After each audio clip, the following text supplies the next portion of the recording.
हरियाणा में कुछ दिनों से दीपक हुड्डा यानी कबड्डी खिलाड़ी और बॉक्सर स्वीटी बुरा की प्रेम कहानी और उसके बाद स्वीट से सावर होने तक की कहानी लोगों की चर्चा में है और इसमें पुलिस से लेकर अदालत तक सारे इन्वॉल्व हुए हैं। अब हम इनके दीपक के वकील हमारे साथ सागर पंघाल हैं, उनसे हम बात करते हैं कि आखिर ये प्रेम कहानी कैसे शुरू हुई और स्वीटी से सावर तक का सफ़र क्या रहा। तो सागर, ये बताएं कि आप तो दीपक के वकील हैं जी, तो ये प्रेम कहानी इतने दिन चली, विवाह हो गया, फिर उसके बाद ये स्वीट से सावर तक कैसे हुआ है? देखिए, वो तो जी उनका निजी मामला है, वो तो वही बता पाएंगे। लेकिन अब तो सार्वजनिक हो गया है। सार्वजनिक इसलिए हुआ जी, 11 फरवरी को स्वीटी बुरा द्वारा हिसार थाने में कंप्लेंट दर्ज कराई गई और उसमें उन्होंने उनके ऊपर मारपीट के एलिगेशंस लगाए और भी बहुत सारी सब कुछ चीज़ें। लेकिन उसके बाद जो है कंप्लेंट के बेसिस पे दोनों पार्टीज़ को जो म्यूचुअल एक दोनों पक्षों को थाने में बुलाया जाता है वो समय नहीं दिया गया। उसके बाद तुरंत एफआईआर दर्ज कर दी गई और उस एफआईआर के बेसिस पे जब दीपक जी अपना इन्वेस्टिगेशन ज्वाइन करने थाने में गए तो वहाँ पे किसी बात पे स्वीटी बुरा इतना हाइपर हो गई कि उन्होंने सीधा दीपक हुड्डा पे उन्होंने अटैक कर दिया, उनके ऊपर फिजिकली असॉल्ट किया। तो इस मामले के बाद जैसे हमने क्या है कि एक एफआईआर दर्ज की गई स्वीटी बुरा के ऊपर। तो ये मामला था, दोनों 2015 से दोस्त थे, लिव इन में रहते थे, दोनों में प्यार था, बट एकदम से रिश्ते जो हैं काफ़ी स्वीट से शोर हो गए जैसे आप कह रहे हैं। तो उनके पीछे का तो जो इनका निजी मामला है जी वो तो वही बता पाएंगे। मैं तो उनका जो है अपना कोर्ट में जितने भी जैसे भी दस्तावेज या जैसे भी जो स्टेटमेंट्स या जैसा भी आप उनका केस को आगे बढ़ाने की जो भी वो प्रक्रिया रहेगी मैं तो उसको देखता हूँ। इसमें एक आरोप स्वीटी ने ये लगाया है कि दीपक लड़कों में इंटरेस्ट रखता है, यानी गे है। तो इतने दिन प्रेम कहानी चली तो ये सारी चीजें पता नहीं चल पाई। वो 2015 से लिव इन में थे, क्या उनको 7-8 साल शादी के हुए और उसके बाद वो मतलब करीब इन बातों को 10 साल हो गए, क्या उनको 10 साल में कभी नहीं पता चला कि उनका लड़कों में इंटरेस्ट है?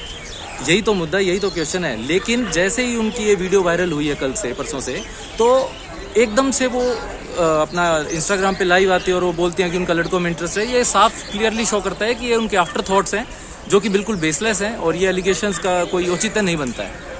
और ये भी कहा है कि दीपक तसले में नहाता था, तो इसका क्या मतलब है, क्या मतलब निकाला जाए? दीपक तसले में नहाता था, इसका मतलब ये है कि ऐसा उनकी तरफ से स्टेटमेंट दिए गए हैं। हाँ। उसमें सर यही है कि देखिए 2014 में दीपक जो है दीपक एक्चुअल में बहुत ज़मीन से जुड़ा हुआ लड़का है और बहुत ज़मीन से उठ के आगे बढ़ा है। 2015 का प्रो कबड्डी लीग का वो सेकंड हाईएस्ट बीडर रहा है। तो अब आप इसी से अंदाज़ा लगा लीजिए, जो 2014 में एक हाईएस्ट बीडर रहा है, सेकंड हाईएस्ट बीडर रहा है, उसके पास इतने तो नहीं होंगे कि वो तसले में नहाता होगा।